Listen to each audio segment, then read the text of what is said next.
विवाह शादी में देरी हो रही हो, या कोई नया कार्य चालू कर रहे हो उसमें देरी हो रही हो, या कोई सर्विस के लिए नौकरी के लिए जा रहे हो और वो कार्य नहीं हो रहा हो, तो एक धतूरा, केवल एक धतूरा, उस धतूरे को फोड़कर उसके अंदर का फल निकालकर उस फल को शिवलिंग पर चढ़ाकर एक लोटा जल शंकर भगवान को समर्पित कर कर। दिन होना चाहिए मंगलवार। कौन सा दिन होना चाहिए? जम के बोलो जरा, मंगलवार। समर्पित करो। उसके बाद में आप विवाह के लिए अगर समर्पित करे हैं तो विवाह में देरी नहीं होगी। व्यवसाय और व्यापार के लिए या नौकरी के लिए समर्पित करे हैं तो उसमें देरी नहीं होगी। जितने आस्था चैनल पर कथा सुन रहे हो, जितने फेसबुक और यूट्यूब पर सुन रहे हो, बहुत सावधानी से सुनना, बहुत ध्यान दीजिएगा। महाराज एक कथा बड़ी सुंदर है कि आप चाहते हैं कि कोई रोग हमको ना घेरे, आप चाहते हैं कि कोई रोग हमको ना घेरे, और आपको लग रहा है कि कोई रोग ऐसा है जो घेर रहा है, या कोई शरीर में ऐसा रोग उत्पन्न होने वाला है, या कोई बीमारी ऐसी उत्पन्न होने वाली, तो उसके लिए सबसे सुंदर तरीका कि शंकर जी पर अलोनी जो गोबरी होती है, गोबरी जानते हो, कंडा, अलोना कंडा, अलोनी गोबरी, मतलब गाय ने गोबर करा और वो सूख गया, उसको थापा नहीं गया, हाथ से कंडा नहीं बनाया गया, गोबरी नहीं बनाई गई, केवल गाय ने गोबर करा, वो सूख गया, और वो सूखा हुआ जो गोबर है उसको जलाकर जो भस्म तैयार करी है, उसको जलाकर जो हमने राख तैयार करी है, भस्म बनाई है, उस भस्म को जो तैयार करा गया है, वो भस्म शिव को जो हमने समर्पित करा, उस भस्म को सफेद वस्त्र में लिया और बाबा पर समर्पित करी। उसी भस्म को हम उठा कर लिया। और यदि आप भस्म नहीं चढ़ा सकते तो कभी विश्वनाथ जाएं तो वहां से भस्म लिया है, कभी उज्जैनी जाएं तो वहां से भस्म लिया है। उस भस्म को हम यदि अपनी नाभि से वक्ष स्थल के मध्य में त्रिपुंड लगा लेते हैं, जीवन में अगर आप मात्र एक महीने में एक बार भी त्रिपुंड अपने वक्ष स्थल के नजदीक में नाभि से ऊपर अगर लगा लेते हैं महाराज, तो ऐसा कोई बड़ा रोग आपकी जिंदगी में प्रवेश कर ही नहीं सकता। इस शरीर के अंदर, इस शरीर के अंदर भस्म में जो सुख है, भस्म का जो आनंद है, भस्म का जो रस तत्व है, उसको यदि एक छोटा सा प्रैक्टिकल है आप करके देखेंगे तो बाबा कुबेर भंडारी वैसे ही भंडार भर देगा। थोड़ा सा प्रयास, अगर आपके सबके घर में गंगा जल है तो एक प्रयास करके देखिएगा। कोई कार्य के लिए आप जा रहे हैं और वो कार्य अटक रहा है, नहीं हो रहा, बहुत प्रयास कर लिया, बहुत दिन से लगे हुए कि ये काम होना ही चाहिए, ये काम बहुत जरूरी और होना ही चाहिए, नहीं हो रहा। एक कटोरी में गंगा का जल निकाल लीजिए, और कटोरी में गंगा का जल निकाल कर तुम्हारे घर में एक सिक्का पड़ा हो, 1 रुपया, 2 रुपया, 5 रुपया, कोई सा भी एक सिक्का पड़ा हो, जो भी सिक्का पड़ा हो, कुंदकेश्वर महादेव का नाम लेकर, जहां परिंदा होता है, पानी का मटका होता है, पितरों का स्थान होता है, हंडा भरते हो, मटका भरते हो, उसके पास में उस कटोरी को रखकर 1 का सिक्का, 2 का सिक्का, 5 का सिक्का, 10 का सिक्का, जो तुम्हारे पास सिक्का पड़ा हो, जो भी तुम्हारे पास पड़ा हो, वो सिक्के को हथेली में लेकर कुंदकेश्वर महादेव का नाम लेकर उस कटोरी में डाल दीजिए, और उस जल को नैनों से लगाकर आप काम के लिए निकल जाइए। वो काम आपका सफल होकर ही रहेगा, छूट नहीं सकता। गंगा के जल में वो बल होता है, और आप जो सिक्का डाल रहे हो वो ये समझ कर डालें कि कुंदकेश्वर महादेव को मैं गंगा में स्नान करने के लिए, हमारे यहाँ पहले हमने भी देखा, आपने भी देखा होगा, किसी जब बारिश नहीं होती है या कोई काम अटक जाता है, जब बारिश, तो क्या करते थे पहले के जमाने में कि मंदिर को पैक कर दे, उसमें पानी भर दे शंकर जी के ऊपर। आपने कई जगह देखा होगा, उसमें शिव जी को डुबा, तो किसके लिए डुबाते थे? कुंदकेश्वर महादेव के। ये नियम है कुंदकेश्वर महादेव का। ये कुंदकेश्वर महादेव को उस कटोरी में, उस बाटकी में सिक्के को, और फिर जब आपका काम हो जाए, आप जिससे मिलने गए हो, जिससे काम की बात करने गए और काम हो गया, तो वो जल ले जाकर सिक्के के साथ, सिक्का तो डालो मंदिर में, कहीं दान पेटी आदि में, और वो जल भगवान कुंदकेश्वर के नाम से शिव जी को समर्पित कर दो। बाबा से विनती करो, बहुत बहुत साधुवाद है बाबा, आपने मेरी लाज रख ली, तेरी कृपा बनी रहे, बस ये सुख मिलता है, उसको धन्यवाद दो बाबा। बार बार हम तो रोज कहते, रोज प्रतिदिन उठो और उठते से धन्यवाद दे दो, धन्यवाद, उठते से कहो। शिव को प्रिय है पुष्प में आंख का पुष्प, जो आंकड़े का पुष्प होता है शंकर को बड़ा प्रिय है। और दूसरे नंबर पर शंकर को प्रिय है शमी का पुष्प, बहुत ध्यान देना महाराज। तीसरे नंबर पर शंकर को प्रिय है महाराज सरसों का पुष्प। सरसों होती है ना, जो राई अपन बोते हैं, सरसों बोते हैं, उसमें पीले कलर का जो पुष्प लगता है।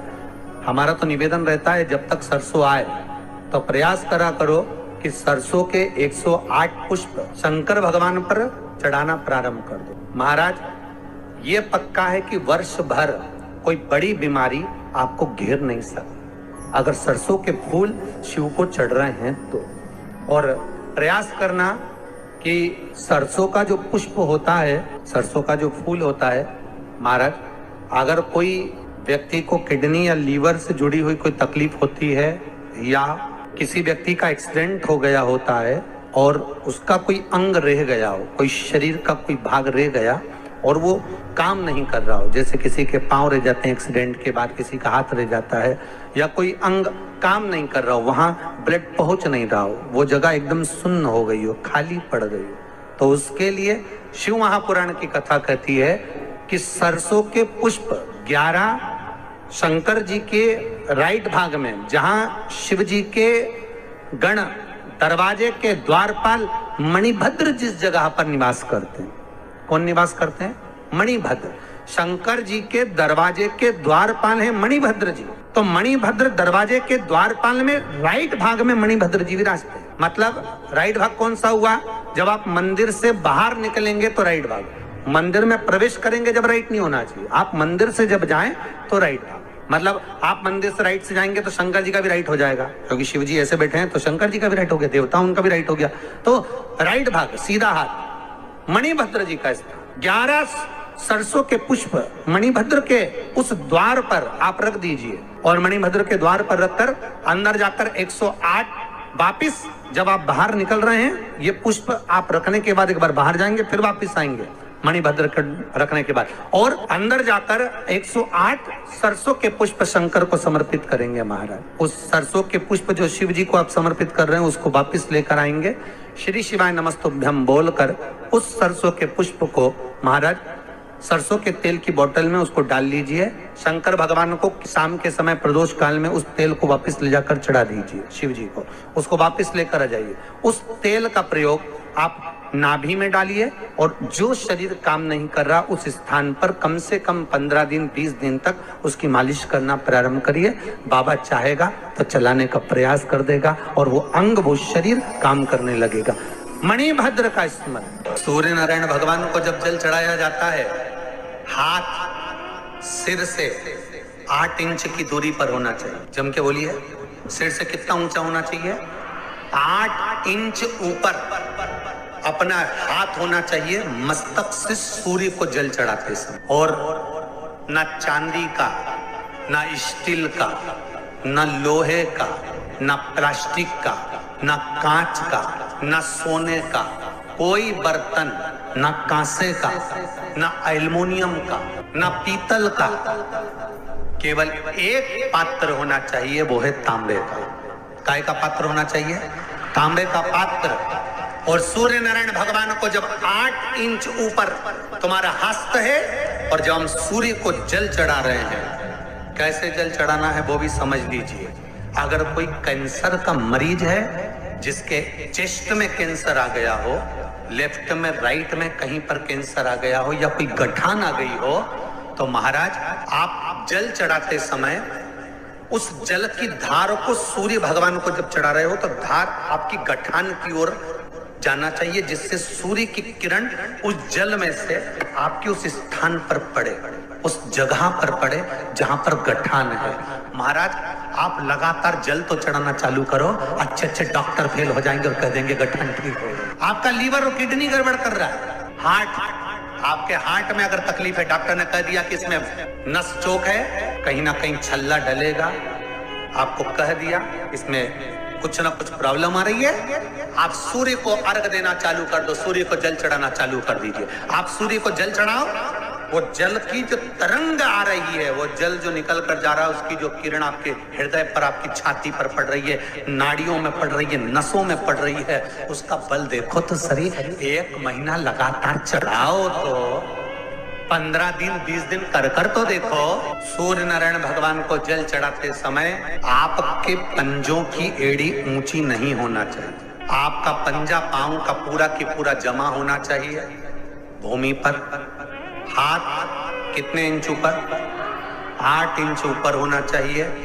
जल जो गिरे, सूर्य की किरण, सूर्य का दर्शन उस जल की रोशनी में करना चाहिए। जिस बच्चे को आंख में चश्मा लगा हो, मोटे से मोटा चश्मा लगा हो, छूट नहीं रहा हो, तो थोड़े दिन उसको सूर्य का अर्घ चढ़वाना चालू कर दो और जल में से सूर्य का दर्शन कराना चालू कर दो। 2 महीना 2.5 महीना बहुत है, आंख की रोशनी बढ़ जाएगी, चश्मा हट जाएगा। एक बात और कहना चाहूंगा, अगर आप लोग स्वीकार करेंगे तो, अगर कहीं आपको लगता हो कि बच्चा पढ़ने में कमजोर है, विद्या में कमजोर है, रिजल्ट अच्छा नहीं आ रहा, पढ़ने में कमजोर है, वो पढ़े अपनी जगह पढ़े, वो कार्य करे अपनी जगह करे, मेहनत करे अपनी जगह करे।